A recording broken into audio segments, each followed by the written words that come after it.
vai poder ver depois. Então, Flávio, bom, gente, para quem for ver esse vídeo depois, né, é importante mencionar que a gente hoje está recebendo o Flávio, do Instituto João Clemente, é isso, Flávio? É isso mesmo.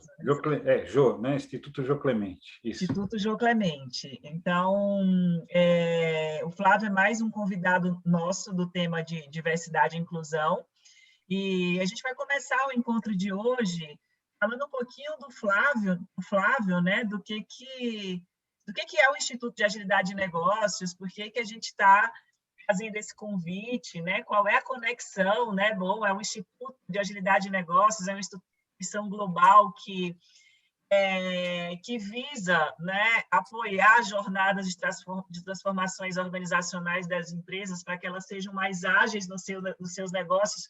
O que tem isso a ver com diversidade e inclusão, né? Por que a gente está se aproximando desse tema, né, Flávia? Então, e a razão é muito clara, né, para mim e para a gente que faz o Instituto de Agilidade e Negócios aqui no Brasil. O seguinte, né? Agilidade de negócios, ela, como definição, né? O que são empresas que buscam agilidade de negócios, né? São empresas que buscam aumentar a sua habilidade de observar, interpretar o que acontece no mercado, né? Por quê? Porque a gente está numa dinâmica de mercado cada vez mais inconstante, que muda mais, num mundo cada vez mais incerto. Então, a gente precisa ter a habilidade de observar e interpretar esse mercado continuamente, para que, a partir daí, nasçam possibilidades de produtos e serviços para atender necessidades do mercado, né? Então, a gente muda aquela dinâmica, né, de pensar primeiro em que produtos e serviços oferecer. Não, primeiro a gente olha para que necessidades podem existir, que eu preciso observar e interpretar para que, a partir daí, eu possa disparar novos produtos e serviços, né? Então, essa é a primeira parte da definição de agilidade de negócios, que a gente chama de atenção externa, né? Estar atento ao que acontece fora. E, adicional a isso, né, as empresas que buscam agilidade de negócios, elas também precisam aumentar a sua capacidade de se antecipar e se adaptar a esse mercado, né? Não basta só observar e interpretar, eu preciso ser ágil o suficiente para conseguir me antecipar a essas interpretações para que eu possa estar na frente do meu concorrente e também me adaptar ao que está acontecendo. Então, acho que isso, né, que eu estou trazendo aqui para iniciar a nossa conversa, define a agilidade de negócios, né? Então, eu acho que isso já explica a conexão com diversidade e inclusão, né? Ora, se eu preciso estar atento ao mercado, observar e interpretar para ter a possibilidade de inovar, de oferecer coisas diferentes para atender esse mercado, eu não tenho como fazer isso se eu não tiver um negócio diverso e inclusivo, né? Ou pelo menos eu vou fazer isso com muito menos possibilidades de atender se eu não tiver a diversidade e a inclusão no meu negócio. Então, Flávio, a diversidade e a inclusão, ela é para a agilidade de negócios, né? Um pilar extremamente importante, né? Eu diria que a diversidade e a inclusão ela está no coração da agilidade de negócios. Porque para eu conseguir fazer tudo isso, eu preciso ter no DNA da minha empresa a diversidade e a inclusão, né? Então, assim, a gente traz aqui, Flávio, um entendimento de agilidade de negócios que não é um entendimento, vamos dizer assim, único no mercado, né? As interpretações sobre o tema de agilidade de negócios, elas são muito diferentes, né? Muito diversas, né? No mercado, né? Então, muitos vieses, né, de entendimento do mercado que acreditam que a agilidade de negócios ela pode ser conquistada através da implementação de práticas ágeis, que é o que deu início ao movimento de agilidade lá no começo dentro de TI. Esse não é o certo. nosso entendimento, né? O nosso entendimento sobre o que traz agilidade de negócios não é um entendimento da continuidade desse movimento que começou lá em TI. As práticas ágeis, elas podem ajudar a trazer agilidade de negócios, dependendo do meu contexto de negócio, né? Muitas vezes o que o meu negócio precisa para ser mais ágil não depende da implementação de uma prática X ou Y da agilidade. Então, para resumir, né, essa introdução aí da nossa conversa, porque a gente está aqui muito mais para ouvir, né, do que para falar. Mas é bacana, bacana. Então, assim, só para finalizar, né, a gente entende que a agilidade de negócios parte do contexto do negócio. O que vai trazer agilidade para um negócio depende do contexto daquele negócio.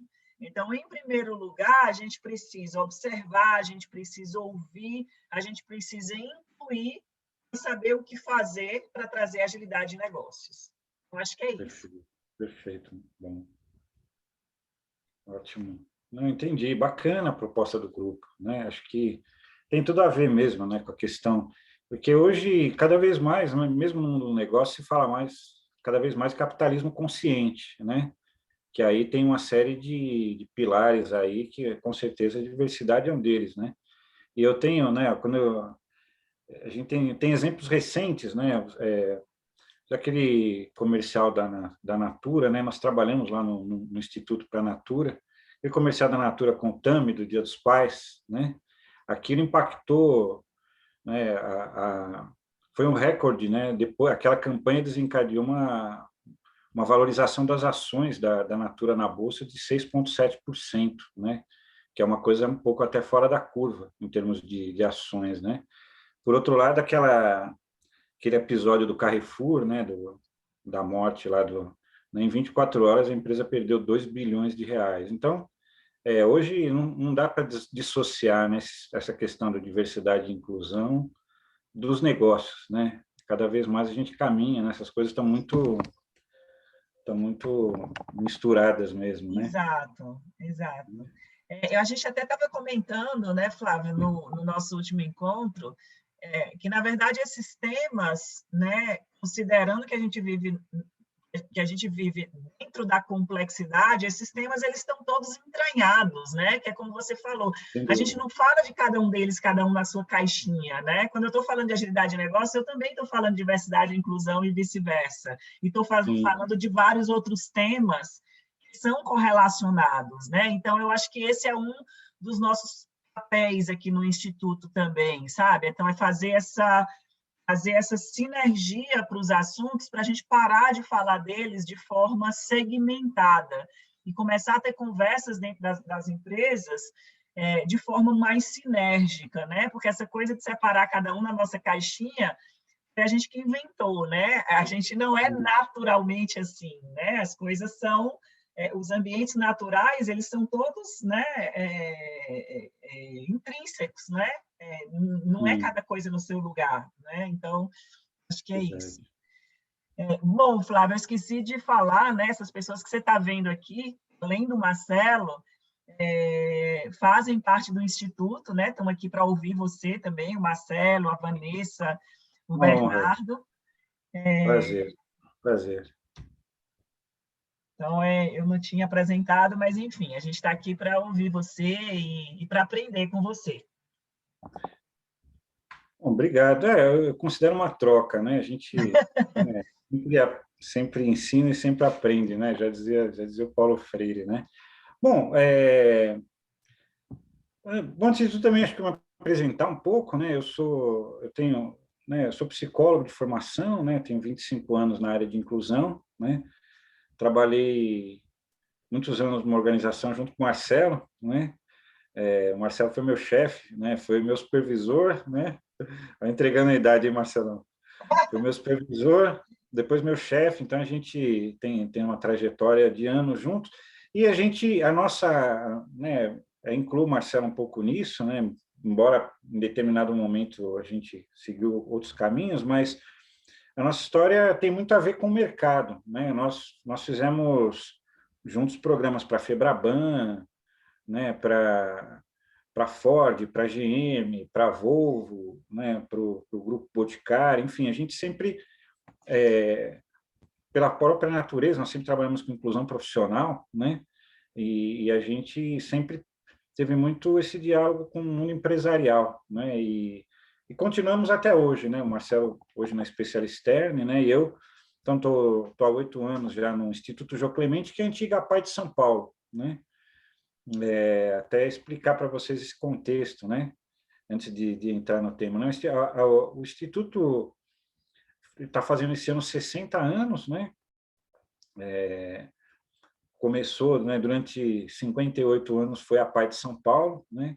E nós nos desvinculamos, na verdade, da Federação das APAES, né, que é um movimento, né, que é curioso, porque esse movimento foi criado pelo Instituto Jô Clemente lá atrás, né? Quando começou a ganhar corpo esse movimento, aquele grupo que fundou o Instituto Jô Clemente achou melhor criar uma federação, né? Só que isso deu tão certo que hoje existem 2.300 APAES, né, no Brasil, mas nós, com o tempo, ficamos limitados, porque quando você é uma APAE, você só pode atuar no seu município, né? E como nós trabalhamos, né, também já falando um pouco, até tentando linkar com o universo do grupo aqui, né? Como nós trabalhamos para grandes empresas, né, nossos principais parceiros hoje são a Natura, o Grupo Pão de Açúcar, né, um parceiro muito forte nosso, a própria Arcos Dourados, né, que é a macro franquia do McDonald's, né, a Colgate. Então, todas essas empresas que trabalham conosco em programas de diversidade, né, e o nosso público é a pessoa com deficiência intelectual, tinham uma demanda de que nós atuássemos em outras localidades, né? Então, por isso, para a gente ter essa possibilidade de atuar em outras localidades, nós nos desvinculamos, né, da Federação das APAES, para não ter mais essa restrição, e por isso nós mudamos de nome, né? Aí adotamos uma referência à Dona Jô Clemente, que foi a nossa principal fundadora, né? Ela ainda está viva, né? Tem muita gente que... Um dia eu fui numa palestra, o pessoal fala em memória, né, da Dona Jô, mas é que ela saiu do... A Dona Jô está com 92 anos, né, 93 anos. Tive a oportunidade de encontrá-la há 2 anos atrás. Foi uma honra, porque né, eu estou fazendo 50 anos esse ano, né? Quem é da minha geração lembra bem a Feira da Bondade, né? Que era uma coisa que passava muito na televisão, e que foi com esse instrumento que a Dona Jô acabou erguendo, né, o Instituto. E falando um pouco do Instituto, né, o nosso público é a pessoa com deficiência intelectual, né, mais conhecida pelo grande público como deficiência mental, né, mas nós usamos outra terminologia hoje, até quero falar um pouquinho disso, né, e nós atendemos a pessoa em todas as fases da vida, né, desde um trabalho de prevenção, que nós temos... Muita gente não sabe disso também, fomos nós que trouxemos o teste do pezinho para o Brasil, né, nos anos 70, né, numa perspectiva da prevenção das deficiências, né? Depois articulamos para que se tornasse uma lei, né? E aí virou uma política pública no Brasil, né? Inclusive, tivemos recentemente aí, né, o falecimento do prefeito de São Paulo, né, o Bruno Covas. Muita gente não sabe disso ainda, mas no final do ano passado, uma negociação, né, com o prefeito, nós conseguimos tornar o teste do pezinho expandido, uma política pública no município de São Paulo, porque o teste obrigatório, ele pega 6 patologias, né, mas nosso laboratório já faz 50, né, e nós conseguimos aí, através do Cid Torquato, que era o ex-secretário da pessoa com deficiência aqui de São Paulo, né, uma pessoa muito... Né, que ele tem tetraplegia, né, uma pessoa muito militante na área, né, também formado em Direito pela USP e tudo. Através de uma articulação com ele, nós conseguimos essa parceria com a prefeitura, e a partir desse ano vamos fazer 50 patologias na rede pública da cidade de São Paulo. O Grupo Mulheres do Brasil apoiou essa campanha. Foi uma campanha mesmo.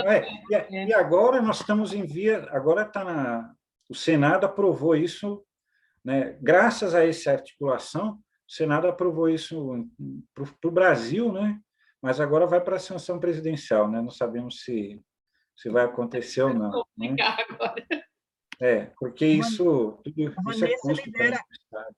Desculpa, te Pode cortei, falar, Flávia. pode Não, eu falar. ia só abrir um parênteses, né, para comentar que a Vanessa lidera o núcleo de Londrina do Mulheres do Brasil. Então, ela é Legal, bastante ativa no grupo. legal.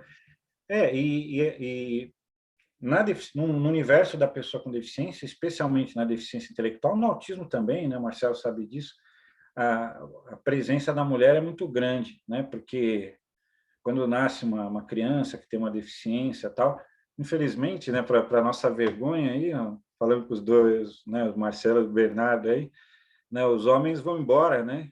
E ficam as mulheres, né, para criar essas crianças, né?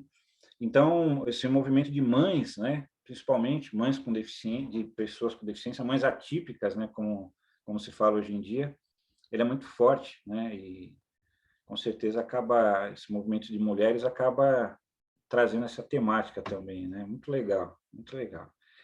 Bom, então o instituto é isso, né? Então nós atendemos, só para não me alongar muito sobre o instituto, nós atendemos desde o teste do pezinho, que é a prevenção, né? Depois a estimulação precoce, né? Que é você atender as crianças que você já identificou que tem alguma deficiência, né? Aí a ideia é correr atrás do prejuízo, né? Antes que ele se instale, por isso estimulação precoce. Temos a educação inclusiva, né? Esse foi um dos pontos de divergência nosso com a Federação das APAES, né? Porque nós fechamos a escola especial em 2010, entendendo que esse é um modelo superado, né? Porque o modelo de escola especial é um modelo segregativo, né? Então, hoje, nenhuma prática, né? Isso também dialoga com a questão do trabalho. Boa noite aí, o Eduardo chegou, né? Boa noite, Eduardo. Essa questão do trabalho, ela segue a esteira dessa questão da educação inclusiva, assim como hoje nós não podemos aceitar a criança com deficiência segregada, nós também não podemos aceitar o trabalhador com deficiência segregado, né? Então, aí, junto com essa questão da educação inclusiva, veio o emprego apoiado, que é essa metodologia que nós usamos, né, hoje para a inclusão de pessoas com deficiência. Temos ainda um serviço de longevidade, né, que temos hoje o envelhecimento da pessoa com deficiência, né?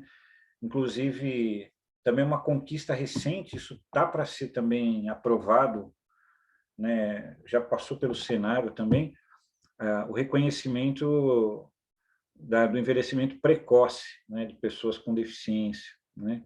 Porque esse é um dilema que nós sempre enfrentamos, porque a pessoa, somente pessoas com síndromes, né, como a síndrome de Down, ela tem um envelhecimento precoce. Felizmente, ela envelhece hoje, né? Antigamente, a expectativa de vida de uma pessoa com síndrome de Down era bem baixa, né? Assim, 40 anos no máximo, assim, extrapolando, né? O Zequinha mesmo, filho da dona Jo, já é falecido, né? A medicina foi avançando com o tempo. Hoje a gente já vê, eu até acho muito legal, porque a gente não via isso antigamente. Você está lá no instituto, você vê uma pessoa com síndrome de Down, com cabelo branquinho, né, um idoso mesmo, né? Mas a pessoa tem envelhecimento precoce e ela não acessa o direito do idoso, né? Porque ela ainda não tem a idade. Então, essa mudança na lei também vai ser muito importante. E aí temos uma área de defesa e garantia de direitos, né? Hoje nós temos um trabalho muito legal e pioneiro também, que foi uma iniciativa do governo do estado, da delegacia da pessoa com deficiência, né? O governo criou essa delegacia e nós que operamos hoje, né? Temos a nossa equipe lá, né? Tem o delegado e os policiais, são do estado, né? Mas toda a equipe de acolhimento, de atendimento é nossa. E é um trabalho imprescindível, né? Porque, por exemplo, né? Quantas pessoas com deficiência auditiva deixaram de prestar queixa com relação a crimes, porque chegaram na delegacia, ninguém sabe Libras, né? E a gente vê o quanto isso é importante, né? Porque, olha só, né? Teve um caso recente que uma moça que é surda, ela conseguiu um emprego, e a sogra dela falou, olha, eu fico com as crianças para você, para ela poder trabalhar, né? Mas ela foi apavorada, né, na delegacia, porque falou que a sogra queria tomar as crianças dela, né? Isso vai com um problema de comunicação mesmo, sabe? Então, a gente vê quanto, né, você imagina, né, e do outro lado também, quantas vezes a pessoa queria, talvez, fazer alguma queixa e não tinha um espaço, né? Então, temos esse trabalho hoje, né, e algumas outras coisas na defesa e garantia de direitos, como a representação em conselhos, né? Nós temos um programa hoje que é muito legal, que é a autodefensoria, né? São pessoas, por exemplo, nós temos uma cadeira no Conselho da Juventude que ela é ocupada por uma pessoa com deficiência intelectual, né? A gente faz um apoio à pessoa, mas é ela falando por si mesma, né? Que cada vez, né? Hoje, falando de diversidade, né? Cada vez mais se fala do lugar de fala, né? Né? Quem pode falar tem um lugar de fala. Até eu que transito muito no movimento de pessoas com deficiência, né? Estou sempre presente, inclusive para além do Instituto Jô Clemente, né, tem manifestações públicas. Às vezes o pessoal me olha torto, né, porque às vezes eu falo, o que esse cara está fazendo aqui? Mas eu falo assim, eu trabalho há 25 anos com isso, também não vou deixar ninguém tomar minha carteirinha, né? Tô nessa causa também. Mas a gente entende, né, o protagonismo tem que ser cada vez mais da pessoa, né? Então, esse é o universo do Instituto Jô Clemente, né? E aí, assim, falando um pouquinho da deficiência intelectual, né, que é o nosso público, se vocês quiserem falar, perguntar alguma coisa, fazer alguma intervenção, fica à vontade, tá? Quer falar, Tatiana? Não, eu tenho só uma perguntinha. Quando Claro. você falou um pouco do panorama do foco, né, do Instituto do Emprego Apoiado, a defesa e garantia dos direitos, né, e a Isso, participação em conselhos, né? Quando você perfeito. fala do emprego apoiado, o que isso significa exatamente? Eu vou falar. Bom, Você mas vai vamos falar. antecipar. Vou antecipar, porque isso é fantástico quando a gente fala de inclusão, de diversidade e inclusão, né? O emprego apoiado é uma metodologia, né, que ela foi criada no final dos anos 70, porque o que acontece? Historicamente, as pessoas com deficiência, como que elas eram preparadas para o mercado? Através do que nós chamamos de oficinas protegidas, né? As pessoas elas ficavam dentro de oficinas em instituições, né? Treinando habilidades, né? Para, em tese, quando elas estivessem prontas, elas serem incluídas, né? E a gente fala, hoje a gente faz uma crítica contundente, mas o Instituto Jô Clemente adotou esse modelo por 40 anos. Eu e o Marcelo implantamos várias oficinas aí pelo Brasil também, né? Isso era um modelo que realmente ele foi adotado não só aqui no Brasil, mas em vários países do mundo, né? Mas o emprego apoiado ele nasce, né, no final dos anos 70 com uma crítica, né, a esse modelo, porque pesquisas, né, ele nasceu a partir do estudo, né, de universidades americanas, né, Universidade de Wisconsin, de Oregon, né, que eles comprovaram que quanto mais tempo a pessoa permanecia nas oficinas, menos chance, na verdade, ela tinha de inclusão. E que, no fundo, iam só os quadros mais leves, né, digamos assim, entre aspas, né? Eu não gosto dessa expressão deficiência leve, porque eu falo que quem tem uma deficiência sabe o peso que ela tem, né? Às vezes é leve aos olhos dos outros, né? Mas falando assim mais lato sensu, né, as pessoas com deficiências leves acabavam sendo incluídas e as pessoas com deficiências mais graves não, né? E aí que nasce essa metodologia que ela tem, então o termo em inglês, né, eu gosto sempre de falar porque em português você tem muito pouca coisa sobre emprego apoiado, né? E o pouco que tem é mais de Portugal do que do Brasil. Mas se você colocar o termo em inglês, supported employment, né? Ou até o termo em espanhol, emprego com apoio, você vai ver que o mundo inteiro, né? Aquelas coisas que chegam tarde, né? Tem um pouco isso no Brasil, né? As coisas às vezes chegam meio tarde. Então, o mundo inteiro já utiliza o emprego apoiado, inclusive é política pública, né? Nos Estados Unidos, na Espanha, né? Em 2019, nós tivemos o Congresso da União Europeia de Emprego Apoiado, né, que reuniu mais de 40 países. Esse congresso foi em Amsterdã, na Holanda, né? E é um movimento, né?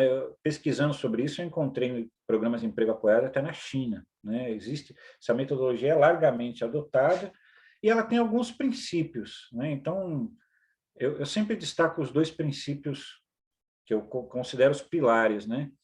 Ela coloca que ela inverte a lógica, né? Em vez de qualificar para incluir, ela propõe o contrário, incluir para qualificar, né? Então, então, o que esses referenciais, né, enfim, os caras que pensaram a metodologia, eles preconizam. Né, tem um lema em inglês, né, que é first place then train, né, quer dizer, inclua primeiro, treine depois, né, em inglês, né? Que justamente o que era feito era o contrário, só que as pessoas às vezes ficavam 10 anos em qualificação e elas nunca estavam prontas, né? Nós tivemos no Instituto, né, por isso que eu falo sem medo, porque no Instituto João Clemente nós tivemos. Quando eu entrei em 2013 no Instituto, tinha lá uma pessoa, que era o Haru, né, um oriental, ele estava há 10 anos no programa de qualificação e ele faleceu. Então, eu falo assim, né? O cara ficou 10 anos se preparando para ter um trabalho e nunca trabalhou, né? Então, a metodologia, ela vem justamente com a proposta inversa, porque, assim, você inclui a pessoa e vai junto com ela trabalhar as habilidades que ela precisa desenvolver no próprio trabalho, né? A partir não de algo que talvez um dia ela vá fazer, mas de algo que, de fato, ela já está fazendo, né? Então, essa inversão da lógica, né, é uma das premissas, e a outra é o que nós chamamos de presunção de empregabilidade, né? Esse eu falo que é o mantra, né, do emprego apoiado, é presumir que toda pessoa é empregável desde que você ofereça os apoios. Não importa o quão grave seja aquela deficiência que a pessoa tem, quer dizer, a ideia também tem um outro conceito que é próprio do emprego apoiado, que é a exclusão zero, né? Por que exclusão zero? Porque as organizações de atendimento a pessoas com deficiência sempre tiveram critérios de elegibilidade, né? Eu, Marcelo, também elaboramos também muitas vezes critérios de elegibilidade para um ou para outro programa, mas a metodologia ela diz o seguinte: se a pessoa quer trabalhar, não existe essa questão dela não estar pronta ou, né? Se a pessoa não conseguir trabalhar, o problema não é a pessoa, mas é o problema da falta de apoios, quer dizer, nós não estamos conseguindo oferecer os apoios que essa pessoa precisa, não tem nenhum problema com ela, né? O problema é que é a falta de apoios, que isso dialoga muito com o que nós usamos hoje, que nós chamamos de modelo social da deficiência, que vê a deficiência em interação com diversas barreiras, e não como um problema individual, que no modelo médico, você vê a deficiência como um problema da pessoa, né? Então, essa pessoa não tem uma perna, né? Vamos pensar assim. Então, você coloca uma prótese, né?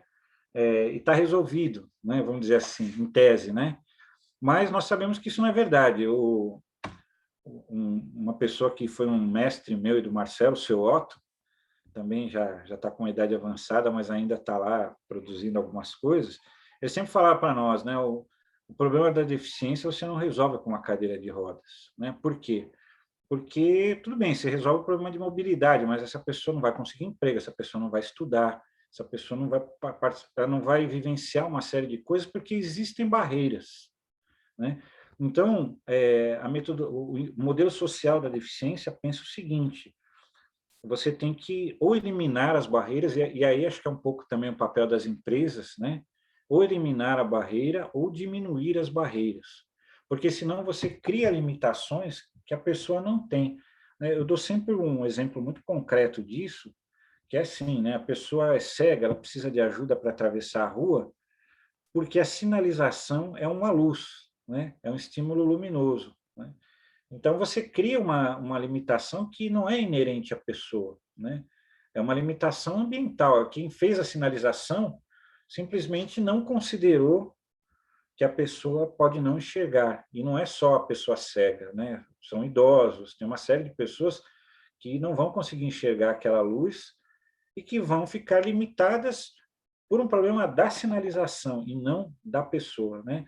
Então, essa ideia da presunção de empregabilidade, ela parte daí, né? Se você oferecer os apoios que a pessoa precisa, ela pode trabalhar, né? Eu até brinco, né? Porque tem um lema dos Alcoólicos Anônimos, né? Que é um lema antigo deles que eles falam assim: se você bebe e quer continuar bebendo, o problema é seu, né? Se você bebe e quer parar de beber, o problema é nosso, né? Então eu falo, né, eu brinco com isso que eu falo assim: se você quer trabalhar, se você não quer trabalhar, o problema é seu, mas se você quer trabalhar, o problema é nosso, porque nos modelos mais convencionais você culpabiliza a própria pessoa pela sua própria exclusão, né? Então você diz assim: olha, você não vai ser excluído porque você não está pronto, porque você não tem as habilidades, porque você não está capacitado. Então, você culpabiliza a pessoa pela sua própria exclusão, que é uma lógica perversa, né? É uma lógica bem perversa. E na verdade, a metodologia do emprego apoiado, ela retira das costas da pessoa essa culpabilização, porque assim, não é, nós não estamos sendo. Quer dizer, se a pessoa não está conseguindo trabalhar, o sistema de inclusão é que não está dando conta dessa pessoa. Não, né? E aí eu gosto sempre de citar, porque quando a gente fala isso parece filosofia, né? É uma coisa tão legal, né? Eu acho até que parece, né? O primeiro caso oficial de emprego apoiado do Brasil, né? Que felizmente, né? Por uma sorte foi documentado pela Folha de São Paulo, é o caso do Marco Pellegrini, né? O Marco Pellegrini, que foi secretário, depois chegou a ser secretário nacional da pessoa com deficiência, né? Ele era funcionário do metrô, isso no finalzinho dos anos 80, né? E ele sofreu um assalto, né? E em decorrência de tiros, né? Que ele levou, ele se tornou tetraplégico. E aí, na mentalidade da época, até porque ele estava no metrô, que era uma empresa, né? Que sempre teve uma política, enfim, de recursos humanos e tal, ele foi aposentado, né? Porque você parte do princípio seguinte: o cara é tetraplégico, não vai conseguir fazer mais nada, né? Mas só que aí entra o lado legal até do Marco, né? Porque quando ele terminou o processo de reabilitação, ele falou: não, mas eu não quero, eu quero voltar a trabalhar, né? E aí que o Araújo, acho que o Marcelo até conheceu, né, o Araújo, né? O Araújo, que trabalhava na AME, na Associação dos Metroviários, ele tinha lido um artigo do Romeu Sasaki, que é um assistente social muito conhecido na nossa área, que, ele tinha escrito um artigo sobre emprego apoiado, né? E aí o Araújo procurou o Romeu e falou: olha, eu estou com um caso, o cara é tetraplégico, é funcionário do metrô, só que ele quer trabalhar.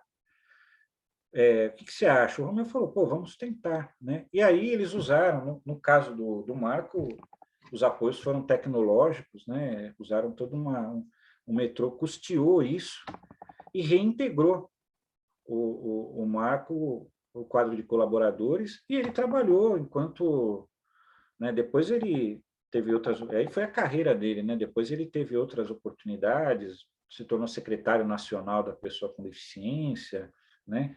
E hoje, inclusive, ele está trabalhando na AME, né? Na Associação dos Metroviários. Então, esse foi o primeiro caso de emprego apoiado aqui do Brasil, né? E na época saiu, né? A gente considera um registro, né? Que saiu registrado na Folha de São Paulo, né? Então, essa metodologia, ela tem esse objetivo. Então, ela é sempre procurar colocar as pessoas com quadros mais graves, preferencialmente, né? Em empregos competitivos, ou seja, empregos normais, né? Não descartando a ideia de... Porque, ao longo do tempo, né, em relação à pessoa com deficiência, se pensou várias coisas, tipo, vai ter uma cooperativa de pessoas com deficiência. Tem modelos que as pessoas pensaram e que muitos existem, né? Por exemplo, a gente trabalha para a Prosegur, que é uma empresa de segurança, né, que a sede é na Espanha. Na Espanha, a Prosegur tem uma fundação e eles construíram umas lavanderias que é só tocada por pessoas com deficiência. E o governo, preferencialmente, contrata esse tipo de serviço, né? É uma solução para a renda? É uma solução para a renda.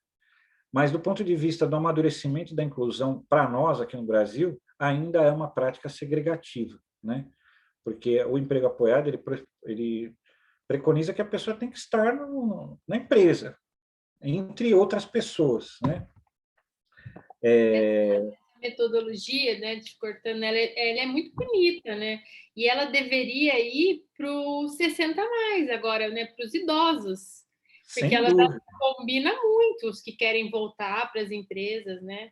Exatamente. Não, isso que você falou é super importante, porque, na verdade, quando foi construído, tem um projeto de lei de emprego apoiado tramitando no Brasil, mas a gente sabe, né? A Lei Brasileira de Inclusão ela levou 16 anos para ser aprovada, né?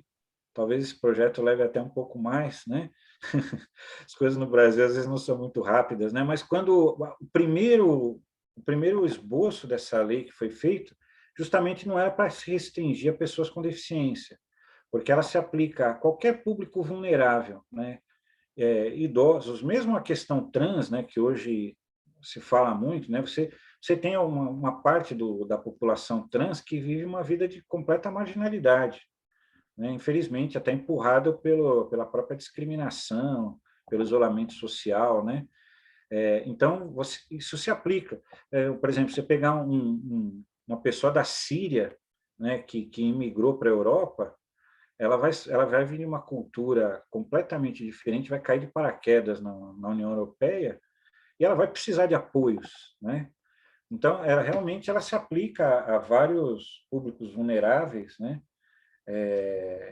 Porque a ideia básica é assim, a inclusão ela não acontece... porque qual que é o erro das pessoas? Acharem que a inclusão ela acontece naturalmente, é só você colocar a pessoa lá, né? Só que, infelizmente, isso não é verdade, porque a hora que chega a pessoa lá, ela vai sofrer uma série de... Porque todos nós, né, a gente fala da homofobia, a gente fala do racismo, do machismo, e no caso da pessoa com deficiência, do capacitismo, né? Cada vez mais a gente usa esse termo, né? Que seria o equivalente ao racismo para pessoas com deficiência. Tudo isso atravessa a cultura e nós assimilamos, né? Porque nós nascemos numa sociedade que já tinha tudo isso. Então, para você desconstruir isso, você tem que ter uma ação intencional, né? Você não vai simplesmente eliminar isso sem nenhuma política, sem nenhuma... Né? E no caso da pessoa com deficiência, eu sempre falo, né? O capacitismo, né? As raízes do capacitismo, elas atravessam a própria história da humanidade, né? Se você procurar, né, no Antigo Testamento, você vai ver que as pessoas com deficiência elas podiam entrar nos templos no mundo antigo, né, judaico, né, porque elas eram consideradas impuras, né? E, e é curioso, né? Que Marcelo ninguém sabe. carregava para levar a bênção. Em verdade, que Exatamente, nunca chegava, que ele não conseguia ir, era exatamente. aleijado. Exatamente. E tinha uma demarcação mesmo, sabe? A Sim. pessoa, ela não podia passar dali. Até quando, em 2006, quando a Igreja Católica aqui no Brasil fez o tema da campanha da fraternidade era a pessoa com deficiência, teve até quem não gostou, porque eles escolheram uma passagem bíblica onde Cristo fala, né? Levanta-te e vem para o meio, né? Como o movimento de pessoas com deficiência é muito policialesco às vezes, né? E o pessoal que é cadeirante ficou bravo, né? Por causa do levanta-te, né? Mas na verdade, por que a CNBB na época escolheu esse termo? Porque a transgressão aí era o ir para o meio, né? Porque não podia, naqueles tempos antigos, da época de Cristo, a pessoa não podia vir para o meio, né? Então foi como uma espécie de referência a uma transgressão inclusiva, digamos assim, né? Então, tudo isso tem raízes muito antigas, né? Muito antigas mesmo. Em muitos países, né, se usou durante muito tempo a palavra para se referir a pessoas com deficiência handicap, né, que é traduzindo literalmente é chapéu na mão, né? Então e aí já falando um pouquinho da deficiência intelectual, porque a gente para falar e o tempo vai correndo, né? Por exemplo, é curioso, né, como eu acho especialmente curioso como todos os nomes que se referiram à deficiência intelectual ao longo do tempo se tornam ofensas, né? Então, o idiota, imbecil, retardado, débil mental, mongoloide, cretino. Todas essas palavras, elas originalmente eram palavras limpas, que a medicina, ou mesmo uma medicina rudimentar, foi tentando entender, né, entendeu a causa, enfim, de alguma forma categorizar esse público. Mas é curioso como isso se torna ofensivo, né? Se Mas torna... Pode falar, Valéria. sabe, assim, não é só quem nasce, eu vou te falar. É um tabu em todos assim, o meu pai morreu de um Alzheimer atípico. E Certo. no começo, o ano passado, as pessoas falam, nossa, mas o que ele fez, assim, sabe? Tipo, para merecer essa morte. Que pecado ele fez. Então, no começo, assim, era até meio vergonhoso para a gente falar, assim, sabe? Sim. É muito estranho esse negócio do... Existe muita coisa, assim, né? Que eu só Sim. percebi porque a gente teve um problema, né? E na família, assim. Então, tem umas coisas, né? Sei Não, lá, é a aura da maldição, né? Olha, eu vou contar, uma maldição, coisa assim, nessa vou, vou- linha. vou te contar uma coisa que aconteceu um pouquinho antes da pandemia, o ano passado, que eu achei muito curioso. É, é, tem uma molecagem que eu gosto de fazer, que às vezes eu fico andando de cadeira de rodas. O Marcelo sabe disso. Às vezes, no final do expediente, lá onde a gente trabalhava, eu pegava a cadeira e ficava me divertindo. E não, eu estava com uma pessoa, olha só, eu estava com uma pessoa que é da área. Ela não é leiga, não. Ela é uma pessoa da área, né? Só que não atende pessoas com deficiência física. A gente estava lá no no Memorial da Inclusão, na Barra Funda, né? E lá tem uma cadeira vazia que não é por acaso, é para a criançada aqui lá pegar e sentar e ter aquela vivência do que é andar com a cadeira roda. Eu peguei e sentei, né? Sentei e comecei a andar pelo museu. A pessoa virou para mim e falou: olha, eu não sento, porque é o lugar do azar, né? Entende? Claro que eu não falei nada, porque a gente não vai ser chato, né? Mas eu fiquei surpreso, porque assim, é uma pessoa da área. Então, você vê como é traiçoeiro, né, essa questão do capacitismo, dos traços culturais. E é o que você falou, que acontece com muitos pais de pessoas com deficiência, né? Você viveu isso com seu pai, né? Que é uma outra situação, mas também essa coisa da vergonha, né? Da vergonha de mostrar, de falar, porque o olhar da sociedade, ele é um olhar capacitista, né? Ele é um olhar capacitista, né? E aí, por exemplo, se você quando nasce uma criança com deficiência, qual a primeira coisa que a mãe pergunta? Pô, o que eu fiz para merecer isso, né? Onde foi que eu errei, né? E aí você imagina como que fica essa relação também, né? Como é dúbia, né? Tem uma questão claro, de amar, né? Que é muito forte, mas ao mesmo tempo tem também sempre essa questão de que aquele não era bem o filho que a pessoa queria, né? E a pessoa, ela carrega isso, né? Simbolicamente, ela carrega isso dentro de si. Isso, no dia a dia, depois, ele vai aparecer de diversas formas, às vezes até revestido de uma boa intenção, né?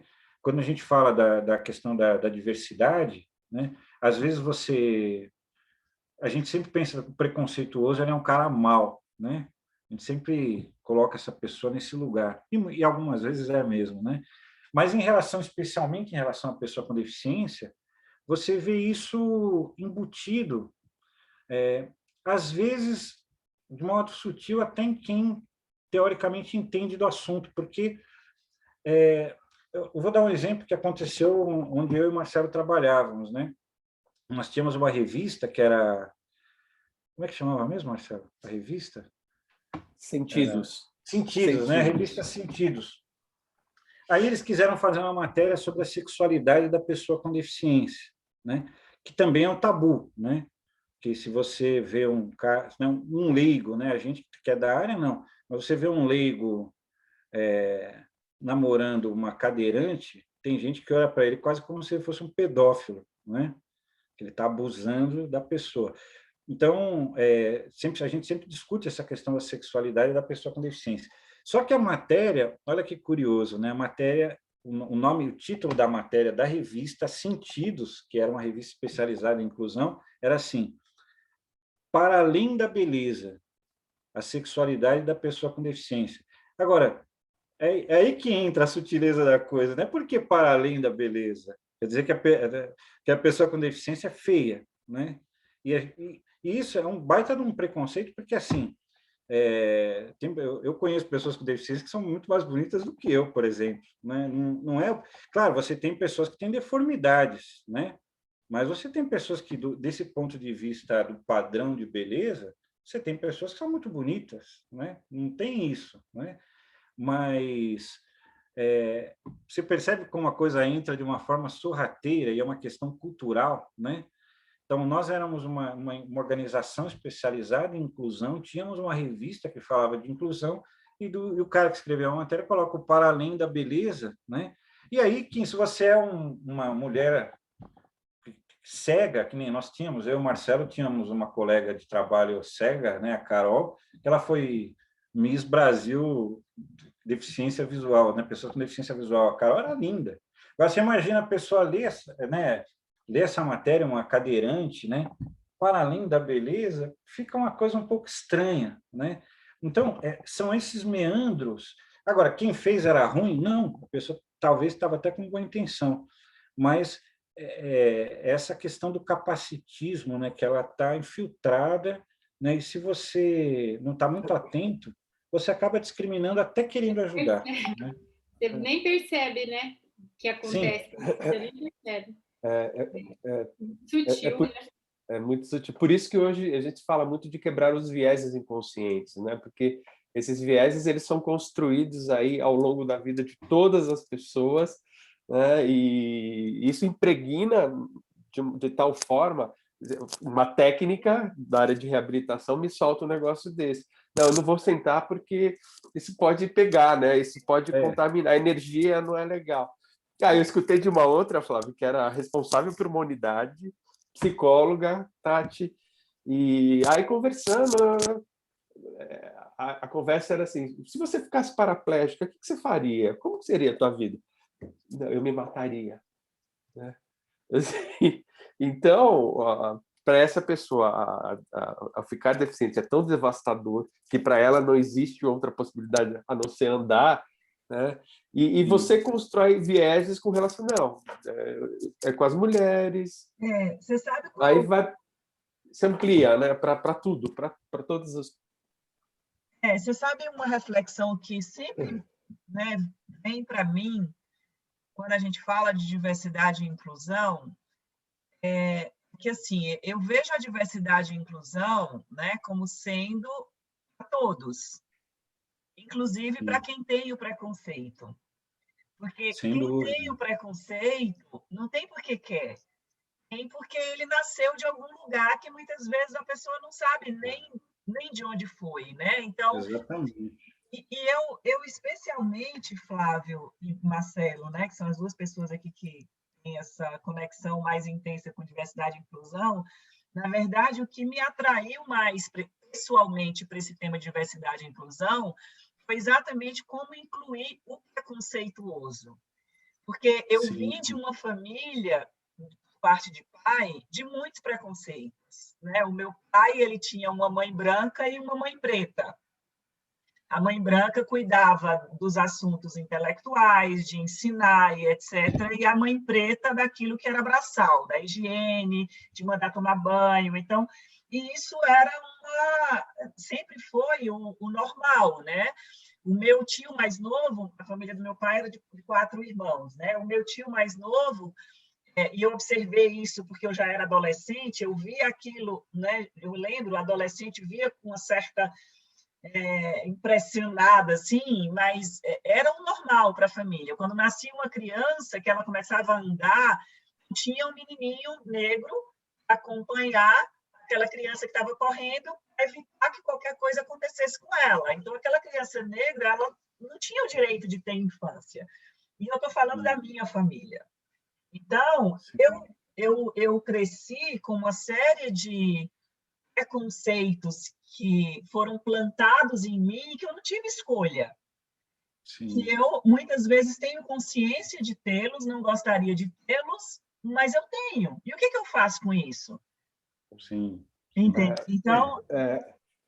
Não, perfeito, Tati.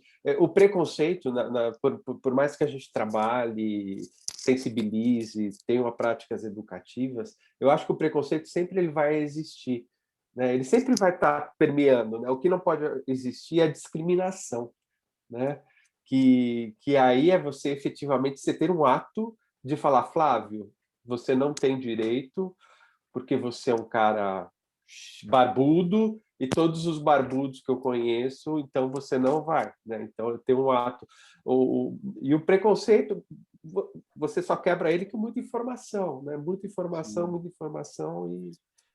Você estava falando, eu lembrei, né? Desculpa, Vanessa, só rapidinho. Não, pode falar. Eu lembrei esses dias a gente estava até aqui em casa conversando sobre a questão da AIDS, né, do quanto as coisas mudaram, né, em relação ao HIV e tudo mais.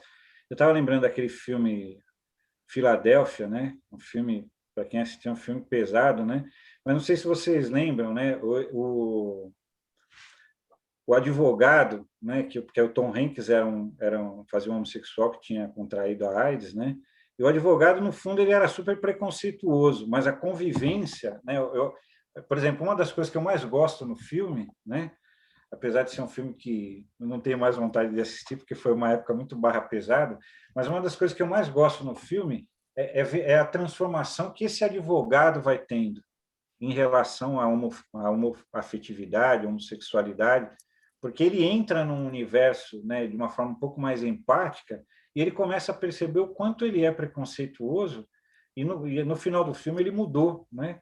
Porque eu acho que ele também é libertador quando você supera um preconceito, né? Porque o problema o problema da pessoa com deficiência especificamente, né? Porque eu falo o seguinte, né? Se você não gosta de judeu, né? O Marcelo sempre falou que eu tenho cara de judeu, né? Se você não gosta de judeu, você pode ficar tranquilo, porque você nunca vai ser judeu. Se você não gosta de negro e é branco, você também nunca vai virar negro. Agora, a pessoa com deficiência é diferente, porque amanhã vai ser você, amanhã vai ser o seu filho, entende? Porque a incidência de deficiência é gigantesca. Eu gosto sempre de essas coincidências da vida, né? Quando o Lars Grael, aquele velejador, perdeu a perna e que ele não podia mais competir, estava sem grana, na época o Herbert Viana, que não tinha deficiência e que não conhecia o Lars Grael, pegou e deu o dinheiro para ele comprar prótese, que na época $25.000. Isso está na biografia do Lars Grael. E o Herbert ele nem imaginava que um dia, pouco tempo depois, ele também seria uma pessoa com deficiência, né?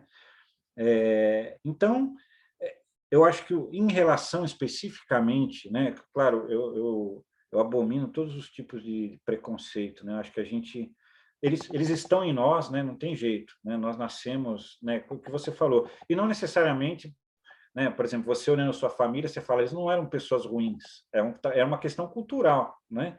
Como todos nós, né? A maioria das pessoas que são preconceituosas não é que elas são ruins, é que elas absorveram esse lado negativo da cultura, né?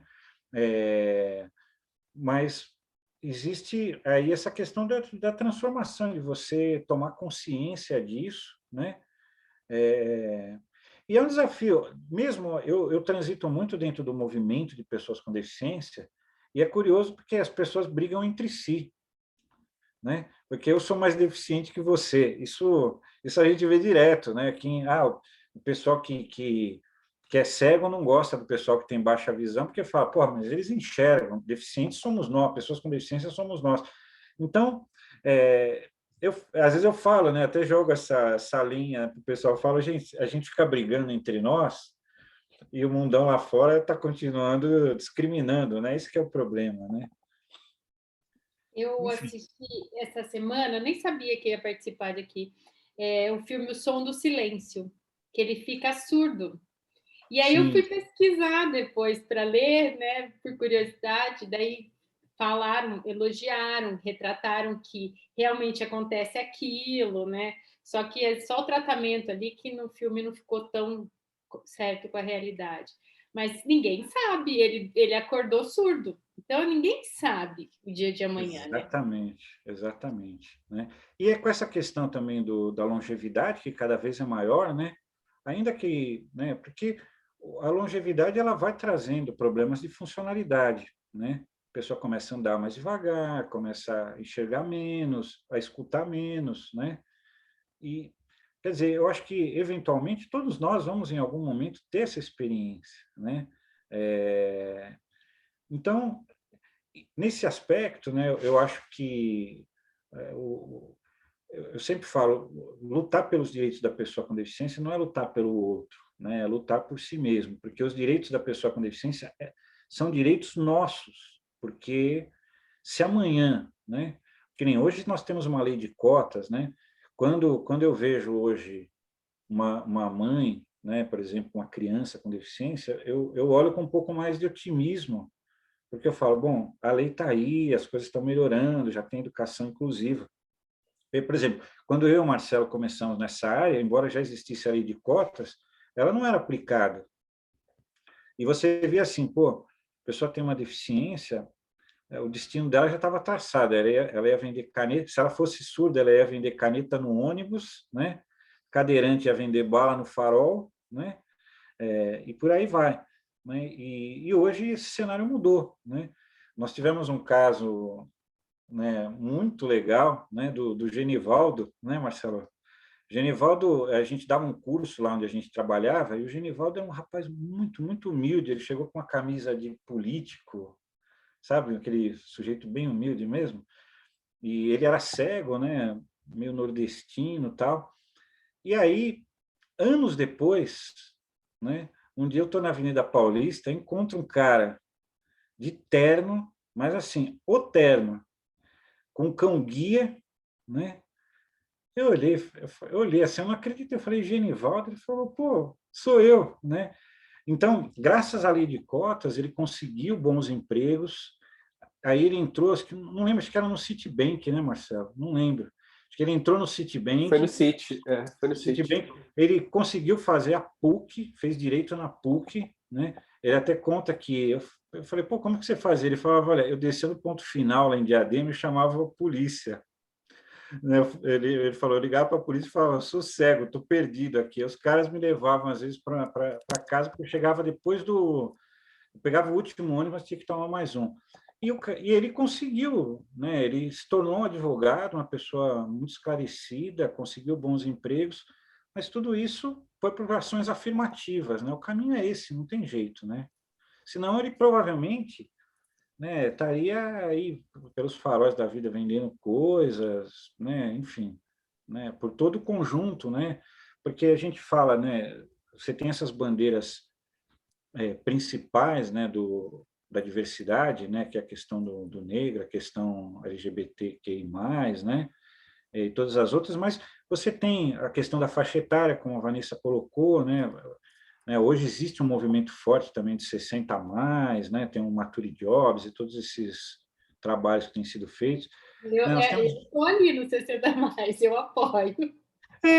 Até porque, né? Campanha, eu já faço. Então, até porque, né, o que eu falo, porque agora se fala 60 a mais, né, mas tem alguns grupos, né, que falam 50 a mais, né, quer dizer, eu já tô nesse grupo, né, então, e aí tem N outros, né, que eu falei da questão do nordestino, né, que sempre foi um preconceito, por exemplo, aqui no Sudeste, né, você tem a questão religiosa, né, que as pessoas ainda, né, por exemplo, o muçulmano ele tem muita dificuldade, né, de conseguir trabalho, né, a mulher muçulmana que quer usar aquele, esqueci o nome, né, mas ela também, as pessoas não contratam por causa disso. Então, e aí eu gosto sempre de ter um cara que ele usa uma frase ambígua, né, que ele fala as imensas minorias, né, porque a gente fala minoria, mas não é minoria, porque se você juntar a pessoa com deficiência, o negro,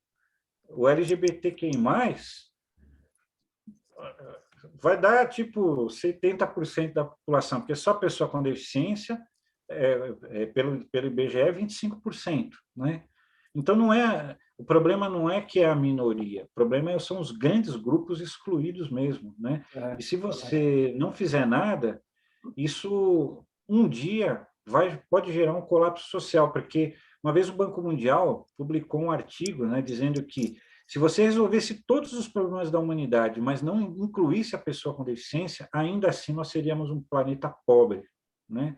Porque nós estamos falando de 1 bilhão de pessoas no mundo, né? Desculpa, Marcelo, eu te cortei.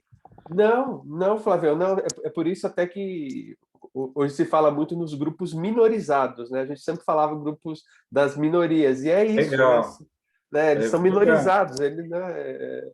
É interessante esse termo, não É. é? A pessoa é tratada como minoria, mas às vezes é a maioria, né? Exatamente. Não, é até uma forma de um preconceito velado. Exatamente. Né? Não, você é uma minoria. Se você é uma minoria, você é uma pequena parte. E aí é 60% da população, é 55% da população, e é minoria. Né? Exatamente. O, Bom, gente, acho que... Flávio, desculpa, quantas pessoas vocês incluem durante o ano? Quais as principais empresas? Você já falou algumas empresas? Isso essa conexão toda. É verdade, o Marcelo tinha me falado, não esquece de falar isso, né? A gente, para vocês terem uma ideia da metodologia, né? Até 2012, o Instituto João Clemente incluía uma média de 90 pessoas por ano. Em 2013, quando nós implantamos a metodologia, nós incluímos 280 pessoas, né? Olha o salto, né? De 100 para 280. E temos mantido a média de 400 inclusões por ano, né? Que a gente também estava restrito, né, ao município de São Paulo, né? Hoje, uma parte do meu trabalho, né, é cuidar justamente dessa expansão, né? Felizmente, a pandemia atrapalhou um pouco, né, porque a gente já estava bem adiantado na estruturação de um trabalho no Rio, né? Porque todo mundo se queixa que é complicado fazer inclusão no Rio, né? E aí, assim, clientes, né? A gente trabalha para grandes empresas, né? A maioria, a gente trabalha para Starbucks, para Nespresso, para Natura, para Colgate, né? Para o Grupo Pão de Açúcar, né? Que eu já citei, enfim, né? Nós já trabalhamos para lojas Renner, né? Para Restock, que tem aquelas marcas Rosa Chá, Dudalina, né? Sodexo. A Sodexo, né? O Marcelo teve lá um tempo, né? E foi até muito legal, né? A gente pôde trabalhar junto de novo, né, Marcelo? Matar um pouco a saudade. Sodexo, né? Trabalhamos para a GR, né? Também concorrente, arquiconcorrente, né? Da Sodexo, GRSA. Enfim, já trabalhamos para alguns laboratórios também, como a Merck Sharp, né? E agora, por exemplo, nós temos um parceiro que está crescendo muito conosco, que é o Grupo Fleury, né? Temos estamos sempre buscando novos parceiros, né? Legal. Tem sido um parceiro mais constante agora, mais recentemente. Então a gente usa. Pode falar. Ele ficou. Deu uma travada, eu não sei se foi a minha internet ou se foi a sua. Não foi a dele. Foi a sua, né? Ah, foi a minha? Mas voltou, está normal. Agora está normal.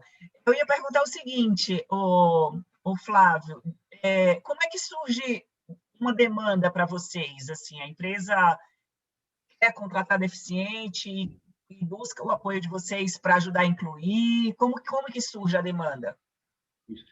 Nós temos uma procura espontânea, né, por empresas que estão procurando alternativas, e nós também fazemos um trabalho, né? Eu particularmente sou um dos responsáveis por isso hoje, de estar, né, prospectando parceiros, né? Como é que a gente faz isso, né? Através de relacionamentos que a gente vai construindo, indicações, né? E aí a empresa geralmente, né? Ela vem com uma demanda muito atrelada, na maioria dos casos, a questão da lei de cotas, né? Que a pessoa, né? E aí, né, eu sempre, né, às vezes eu brinco, né, falo quando a empresa procura, né, a gente era pai, né, falo quando a empresa procura a pai porque ela já esgotou outras possibilidades, porque o público com deficiência intelectual é o público menos incluído, né, dentro do universo da lei de cotas, porque toda empresa que vai fazer um projeto desse, ela sempre procura preferencialmente uma pessoa com deficiência física não cadeirante, né, ou então uma pessoa com surdez com alguma oralidade, né? E eu brinco que isso inflaciona, né? Inflaciona um pouco, porque todo mundo quer essas mesmas pessoas, e elas ficam rodando. Você vê, em 2007, do total de trabalhadores do Brasil, 0,93 tinham deficiência. Nós estamos em 2021, nós estamos com 1% só de trabalhadores do Brasil com deficiência. Quer dizer, não, matematicamente, nós evoluímos muito pouco, né? Por quê? Porque as empresas ficam procurando essas mesmas pessoas, elas ficam rodando, né? E o grande público com deficiência, né, no caso, por exemplo, a deficiência intelectual, vai ficando. Então, mas eu brinco isso, né, que muitas vezes a empresa esgotou outras possibilidades e aí nos procura. E aí como é que nós vendemos essa questão da metodologia, né? O nosso discurso para a empresa é o seguinte: olha, antes de você me dizer as vagas que você tem, eu vou te falar as pessoas que eu tenho, né? Porque quando você vem com aquele monte de pré-requisitos, você já está ali, a pessoa com deficiência intelectual está fora, né? Então, quando eu chego numa empresa, eu falo assim: olha, a gente, em compensação, por exemplo, em novembro do ano passado, o Grupo Pão de Açúcar precisou de 150 pessoas e nós conseguimos atendê-los, né? Isso, para outras organizações, é praticamente impossível, né? Mas só que a nossa fala, né, o Grupo Pão de Açúcar está com a gente desde 2013, mas a nossa fala é a seguinte: eu tenho essas pessoas aqui, vamos fazer um trabalho para colocá-las dentro da empresa, né? Então, aí a gente consegue. Se você vem com aquele modelo, né, de recrutamento e seleção convencional, aí não dá certo, né? Porque a gente trabalha com um público que não tem experiência, não tem escolaridade, né? Nunca fez um intercâmbio, enfim, né? É um público que, aos olhos do mercado, realmente é um público, né, sem condições. Mas, felizmente, a gente tem conseguido, né? Ano a Legal. ano. A pandemia atrapalhou, né, um pouco no ano passado, mas veja, mesmo no ano, né, meio catastrófico como no ano passado, nós conseguimos fazer 345 inclusões, né? Então, é um trabalho que tem caminhado, né? E aí as empresas, a gente faz um contrato com as empresas, né? Porque nós implantamos um programa, a gente não encaminha, porque aí vai essa lógica do emprego apoiado. Se você não fizer um trabalho, a pessoa sai, né? E Aham. aí eu brinco, né, não querendo me alongar, mas eu brinco, que eu falo que é o mito dos R$ 100, né? Porque todas as empresas falam assim: a pessoa troca de emprego por causa de R$ 100. Porque, aí eu volto a dizer, é mais cômodo você culpar a pessoa. Então, a pessoa saiu porque a pessoa não era muito legal, a gente pagava direitinho, mas ofereceram R$ 100 a mais, ela foi embora. E não é isso. É porque você não tem um programa. Você jogou a pessoa lá, a pessoa ela está incluída, ela está contratada, mas ela está excluída dentro da empresa. Né? Tem alguns estudiosos, né, principalmente de Portugal, eles usam um conceito que eu acho muito legal, que eles falam de limiaridade, que a pessoa ela está no limbo ali entre a inclusão e a exclusão. Quer dizer, ela já não é mais excluída porque ela está trabalhando, mas ela também não está incluída. Então, ela Eu está acho, eu acho, eu acho isso pior, Flávio, porque aí você não consegue identificar que posição que essa pessoa está, porque não exatamente, é, exatamente. é E aí difícil. a pessoa, eu sempre digo, né, trocar de emprego é horrível, né? Eu odeio trocar de emprego, por isso eu fiquei 17 anos no meu emprego anterior, né, com o Marcelo, que foi o melhor chefe que eu já tive, né? E agora estou há 8, né, no JC, que eu falo, eu detesto mudar de emprego, né? Acho que talvez eu seja até um pouco acomodado nesse sentido. Mas aquela sensação de quando você entra num emprego novo, que você está ali meio deslocado, é uma sensação muito ruim, né? Agora, você imagina essa sensação estendida por todo o tempo, né? Que é aquela pessoa que, tipo, ninguém chama para o happy hour, né? Porque, enfim, né? Ou esses estudiosos que estudam essa questão da linearidade falam que a pessoa muitas vezes ela só tem um amigo até a catraca, né? Porque tem isso, né? Porque a gente não percebe, né? Mas ninguém chama, né, a pessoa para as coisas e tal. Então, aí a pessoa sai porque ela está deslocada, mas foi por causa de R$ 100, né? Então, é isso, né? O problema são A os culpa R$ 100. dele é que ele é ingrato, né? Exatamente, mas a discurso é esse. Pô, a gente estava pagando, ainda é a gente estava ingrato. pagando direitinho, recebia os benefícios, estava tudo certo, o cara pega só porque uma outra empresa pagando R$ 100 a mais, ele foi embora. Não, e E ele aí, ainda sai com outro problema, né? Se ele já tinha né, o problema, ele sai mais triste, acho que sai pior do que entrou, né? sim. E É.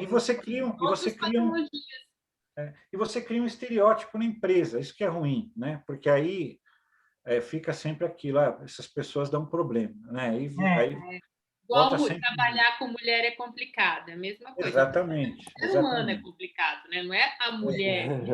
Exatamente. É Tudo isso. entra, vai tudo no mesmo bloco, assim, né? Tudo junto. Sim.